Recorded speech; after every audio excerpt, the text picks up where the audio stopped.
রাধে রাধে বন্ধুরা, তোমরা সবাই কেমন আছো? আশা করছি সবাই খুব ভালো আছো। বাপের বাড়িতে এটা আমার দ্বিতীয় দিন, মানে পরের দিন রবিবার দিন সকালবেলা মা এখানে দেখো ডাঁটা কাটছে। কুমড়ো ডাঁটা খেতে আমি ভীষণ ভালোবাসি, তো ওই জন্য মা ওটা রান্না করবে। তা এখন দেখছি ওয়েদারটা একটু খারাপ মতন, বৃষ্টি হবে মনে হয়। তো আমি এখানে আদা রসুন ছাড়াতে বসে গেছি।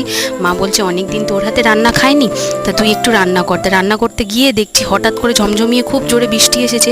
আর এই বৃষ্টির সময় ঠান্ডা ঠান্ডা ওয়েদারে চিকেন কষা খেতে ভীষণ ভালো লাগে। তো ওটা দিয়ে দুপুরের লাঞ্চটা কমপ্লিট করে নিলাম। আর এবার বিকেলবেলা ঘুম থেকে উঠেছি, বাবা আমার জন্য ফুচকা পাঠিয়েছে। তো ভাবলাম ফুচকাটা খাই আর তোমাদের সাথে একটু শেয়ার করি।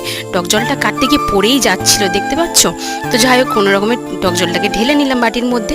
এবার আলুটাকে দিয়ে ফুচকার মধ্যে ভরে দারুণভাবে খেলাম। ভীষণ ভালো হয়েছে ফুচকাটা। আমাদের এখানে ফুচকা না খুব সুন্দর বানায়। তোমরা কারা কারা ফুচকা খেতে ভালোবাসো অবশ্যই কিন্তু কমেন্টে জানাতে ভুলো না। খুব ভালো লেগেছে ফুচকা খেতে। তারপর কিন্তু আমি চলে এসেছি ছাদে। আর আজকের মতো এখানেই ব্লগটা শেষ করছি। কেমন লাগলো জানিও, টাটা।